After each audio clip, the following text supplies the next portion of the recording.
I'm Shalja, a software engineer. I embraced Islam at the time of my marriage. I just have only one question which relates to humanity. Our topic is about peace to humanity. Does Islam or in anywhere in Quran is it specified about the human organ donation? If it is so, is it allowed or why is the reason that it is not allowed? So as I heard from some of my friends.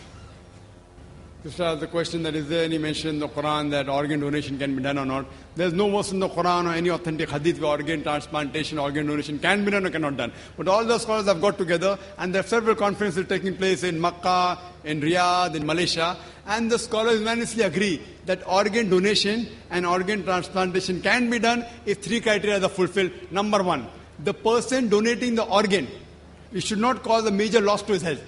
I can't give my heart. If I donate my heart, I will die. But doctors say that I've got two kidneys, one kidney is sufficient, and if my mother, both the kidneys have failed, I can give a kidney to her, even she will survive, and even I will survive. So point number one, the person donating the organ should not cause a major loss to his health. Point number two, the person receiving the organ should be a major benefit for his health. Point number three, it should not be for money, for economic reasons. Person can't sell his kidney. So if these three things are fulfilled, the scholars say, under these conditions, organ donation can be done, organ transplantation can be done. Hope that answers the question. Please pose your question. Yeah, my name is Amresh. I got a question. What do you think why God created us? Do you think He created us to send here for test in order to categorize us for heaven or hell? Well, ask the question, why did God create us? And on the second day of this conference, I gave a talk on purpose of creation for about 1 hour 15 minutes. I don't intend to repeat the lecture. One of the reasons is that God created us for the test for the hereafter. This life, as Quran says in Surah Mulk, chapter 16, verse number 2, Allazi khalaqal mawta wal hayata. He has created death and life to test which of us is good at deeds. And besides that, one of His unique creation is He created the human beings who have a free will. We can either obey Almighty God or we may disobey Almighty God. We have been given the free will. And Almighty God asked us before we came in this world, who would like to become a human being? So we opted for that. You and I, in the previous life, before we came in this world, we opted for that. So based on that, Almighty God gave us the free will. Now after we get free will, we either have the option to obey God or disobey God. If we obey God, we get Jannah. If we disobey God, then we don't get Jannah. So this life is a test for the hereafter. Other creations, angels don't have a free will. They always obey Allah subhanahu wa ta'ala. So we opted for the test.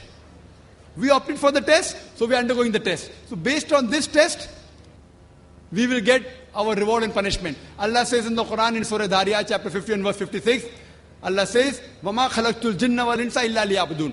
That we have created jinn and the men, not but to worship me. So one of the reasons for our creation is worship, and there is a test for the hereafter. Allah subhanahu wa ta'ala does not require us to worship Him. Whether we worship Him or not, He is yet great. It will not diminish Him. It will not make Him superior.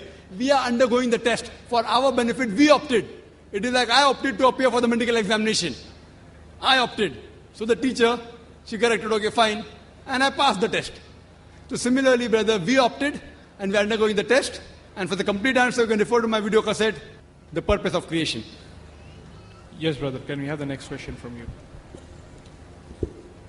Respected sir, I have 4 questions. First one is, brother, please, hard to believe. Please mention your name and one question at a time. Shijil. There are some hard to believe instances in any scriptures. For instance, in Quran, like birds dropping stones in a battlefield on the enemies. Context like that, which is hard to believe. That's my first question. There's a question that certain things mentioned in the Quran like birds dropping stones, talking about Surah Fil. Surah Fil, chapter number 105. There are many things. For example, Quran says about Shaqqul Qamar. Prophet Muhammad sallallahu alaihi wasallam split the moon into two. Musa alayhi salam split the sea into two. These are difficult things, yes. These are known as miracles. Miracles are those things which a human mind cannot conceive how it happened. For us human beings, to make the moon into two is not possible. For us human beings to split the sea into two and have a pathway is not possible. So these are known as miracles, which only God can do, you and I cannot do. So it's difficult for us to conceive. The only way for us to testify is to go back into time. Here sitting now, we can't go back 3,000, 4,000 years back and check up whether Musa alayhi salam, Moses, did he split the sea or not. So what we say, these are miracles which doesn't allow us to go back in time. But there are many things which Quran has said, which has come true today. For example, Quran speaks about science, about the Big Bang. Quran speaks the light of the moon, not its own light. Quran speaks the earth is spherical. Quran speaks the sun rotates. Which to a man, 1400 years back would sound, what is this nonsense? That the moon has its own light? That the earth is spherical? All these things about the Big Bang. But today after science has advanced, we have come to know it's a fact. But to know what happened in the past, we can't go back in time. So what my logic says, whatever the Quran has mentioned, certain things we can check up now. Certain things we can't check up. We can't go back in time. So that goes in the ambiguous slot. So what things we can check up today? Out of those things, whatever we can check up, so 80% things we can check up. So my logic says 80% of what the Quran mentioned, we can check up today, and we have come to 100% correct. Whatever we can check, not even 1% is wrong. Most of the contents are historic, I think so. Yes, that's what I'm telling you, brother. Historic. For you to say that thing didn't happen, you can only prove by going back in time. If the Quran says Prophet Moses split the sea, you can't prove that he didn't split. Neither can you prove he split. But we can't go back in time. Can we go back 3,000, 4,000 years back? Can we go? We can't. So what we say logically, this may have happened, may not have happened. May have happened, may not have happened. The birds may have dropped stone, may not have dropped stone. Correct? What we say, this is ambiguous. If we talk about the nuclear bomb, 1,000 years back, would they have believed? Would they have believed? They would have said this is nonsense. Right or wrong? But today you and I believe or not? Because science will advance. Similarly, there's nuclear bomb, there's atom bomb. So birds dropping stone, what's the problem? It is so easy. Nuclear bomb is more difficult. So here we realize we cannot go back in time. So what my logic says, whatever we can testify today, whatever we can analyze today, out of that, 100% has been proved to be correct. 20% we can't analyze, we cannot go back. We can't go in future. We cannot prove scientifically whether there's heaven or hell. So you'll ask me, Brother Zakir, you're a medical doctor. How do you believe in heaven and hell? I said that goes in the 20% ambiguous slot. So my logic says when 80%, what we can check today of the Quran, has been 100% to be correct. Not even 0.1% is wrong. So my logic says what 20% is ambiguous, inshallah, God willing, even that will be correct. Maybe science will advance after 50 years, after 20 years, we'll come to know about life after death, we may come to know about heaven or hell. So my logic says there's a logical belief that when not even 0.0001% has been proved wrong of the Quran, 80% is 100% correct. So my logic says, inshallah, the 20% which you can't verify by going back in time or going in future, even that inshallah will be correct. Hope that answers the question. May we have the next question for brother here? Hello, I'm Ashok here. I'm doing my MA Economics in Loyola College. So my question is that at this time of this, every world is in a very distress.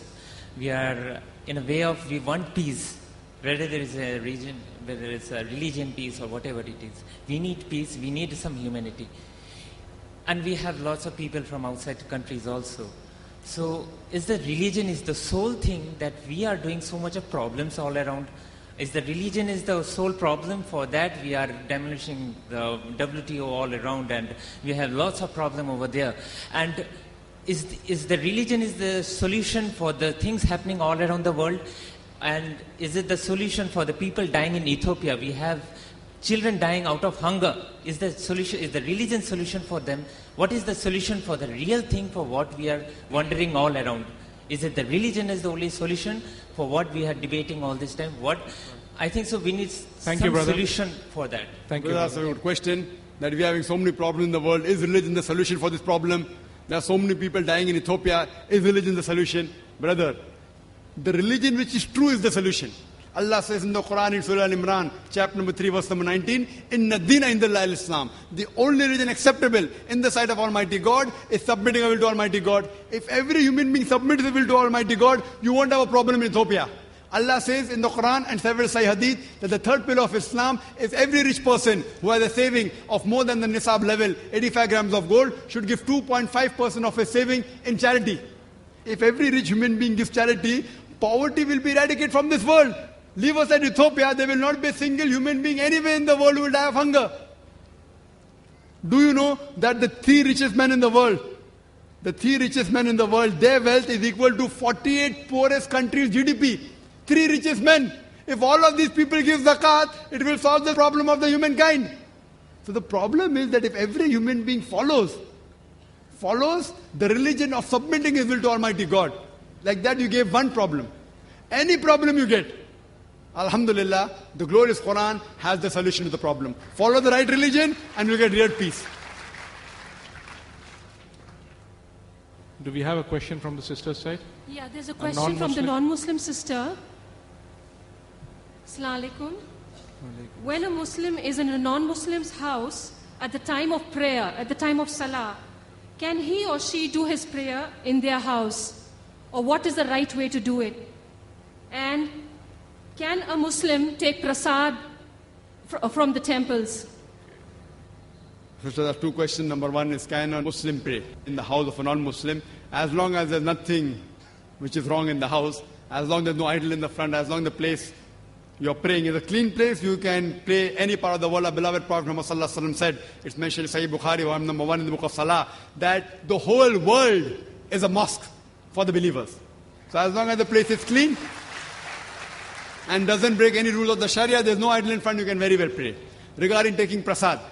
Prasad is a food which is given by the Hindus in the name of deities and gods. Allah says in the Quran in no less than 4 different places. In Surah Baqarah chapter number 2 verse number 173. In Surah Ma'idah chapter number 5 verse number 3. In Surah Anam chapter number 6 verse number 145. And in Surah Nahl chapter number 16 verse number 115. Hurrimat alaykumul maytatu waddamu wa lahmul khinzir wa ma uhilla li ghayrillah bi. Forbidden for you for food are dead meat, blood, the flesh of swine, and any food on which any name besides Allah's name is taken. So eating prasad is haram. It's not permitted in Islam. But we know many Muslims, we don't want to offend. We don't want to offend our non-Muslims. So what they do, some of the Muslims, they say Bismillah and have it. So tomorrow you'll say Bismillah and have alcohol. After that you say Bismillah and have pork. Eating any food on which any name besides Allah's name is taken is prohibited in Islam. How to deal with them?